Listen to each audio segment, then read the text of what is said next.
What's going on, everybody, and welcome back to another episode of Seahawks Now. Today, we have some big news to talk about because the NFL draft was last night. The first round, that is, the second round, third round happening today. Rounds 4, 5, 6, and 7 happening tomorrow. So much to get into, and we're not obviously going to be able to get into all of it right away, but we're going to be covering everything about this draft for the next couple of weeks and introducing you guys to all of the players that are newly minted Seattle Seahawks. Let's start, though, with the Seahawks' first-round pick from last night, Gray Zabel. Welcome to Seattle. They finally did it. They drafted an offensive lineman. I didn't think they were going to do it. I thought they were going to go receiver, but what we had heard last night was that, or going into the night, was that the Seahawks had narrowed it down between two players, Gray Zabel and Tetairoa McMillan out of Arizona. And Tet McMillan went, I think, number 9 to the Carolina Panthers. And so that left Gray Zabel on the board for Seattle at number 18. A lot of Seahawks fans are really, really happy. North Dakota State, obviously, it can be kind of hard to tell if a player from North Dakota State is actually going to be good in the league, just because he plays for North Dakota State. He plays in the Big Sky. That's a relatively easy conference as far as talent goes. So it's always somewhat of a risk to draft a player from the Big Sky, but ultimately I really like this pick for the Seahawks. I think he's going to be really, really good. He's proven. I mean, he has all the tools. He has all the physicality. In 2021, played 11 games. 2022, he made 7 starts, 1 at tight end, 1 at left guard, and 5 at right tackle. Then in 2023, he starts 15 games, 3 at left guard, and 12 at right tackle. And then last year, he starts 16 games at right tackle. But the nice thing for him is he can play any position in the offensive line. He actually played center during the Senior Bowl. He was one of the top performers during the Reese Senior Bowl. He shoots off-ball, low, and forklifts defensive linemen. He plays with ideal strength at the point of attack.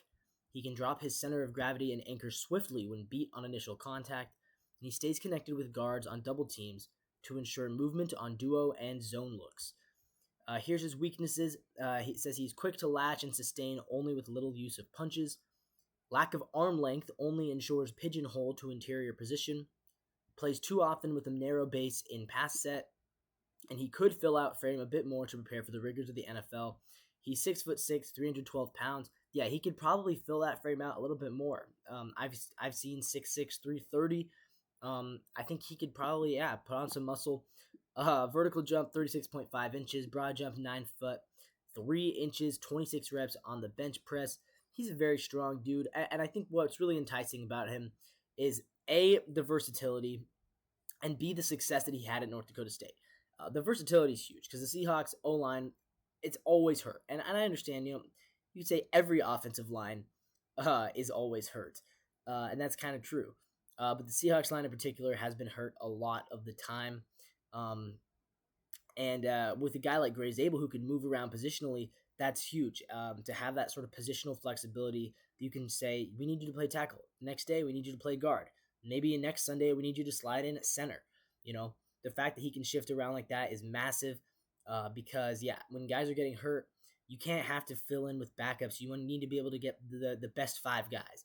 And he can be one of the best 5 guys from any position on that line, including, I think, center, which might be their plan for him. Probably not, but it could be. So, yes, I love Gray Zabel. I'm really excited about him in Seattle. I think he's going to make the offensive line. He's going to upgrade the O-line immediately. That's an immediate upgrade.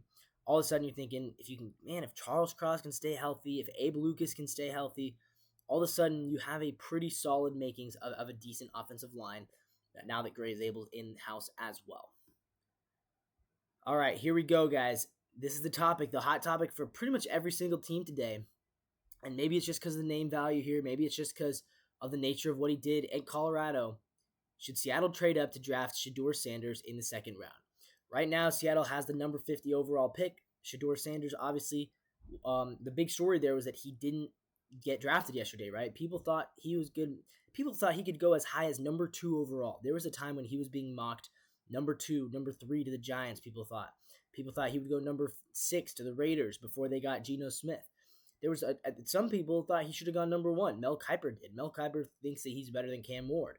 It was a massive shock, I think, for a lot of people when the Giants traded up, I think a lot of people thought, oh, here they come. They're gonna draft Shedeur Sanders. Instead, they didn't. They drafted Jackson Dart. I don't think anybody thought Jackson Dart was going to go ahead of Shedeur Sanders in this draft. I don't know why teams don't want Shedeur Sanders. Well, maybe I do. We'll talk about that in a sec. But the question is, should Seattle trade up to draft Shedeur Sanders in the second round? Because chances are, obviously, he didn't go in the first round. I think he will go in the second round, and I think chances are he will go probably before that number 50 spot that the Seahawks are at. The Browns at number 33, they still, are in the market for a quarterback. The Raiders, I believe, have number 36 or 37. They could still use a quarterback as well. I know they have Geno Smith, but the Raiders are a team that they always seem like they're looking to find that next quarterback, and Geno's a veteran. They might want to draft his eventual replacement. Among other teams, I'm not exactly sure. The Saints might need a quarterback. I hear Derek Carr is dealing with some shoulder problems. Maybe the Saints could take him. I believe they draft at 41. So there's a few other teams that are ahead of the Seahawks in this draft who might want to take Shedeur Sanders.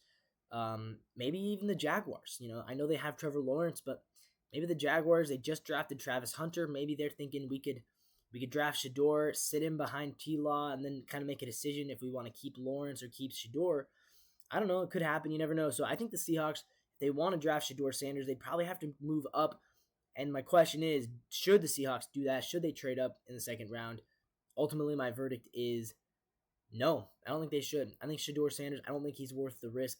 I think the NFL has made it very clear. These teams have made it very clear. They don't see the hype. They don't buy into the hype. He literally got his jersey retired by the University of Colorado. But it seems to me like a lot of people believe in the narrative that, yeah, maybe he's a bit of a diva, a bit spoiled by his dad. And, you could say that's his circumstance. He was born into that. He didn't ask to be Deion Sanders' son. He didn't ask to be this flashy, part of this flashy family, but he is. He is part of it, and that's part of what's going to come with it is whoever drafts Shedeur, you're not just drafting Shedeur. You're also drafting Deion Sanders.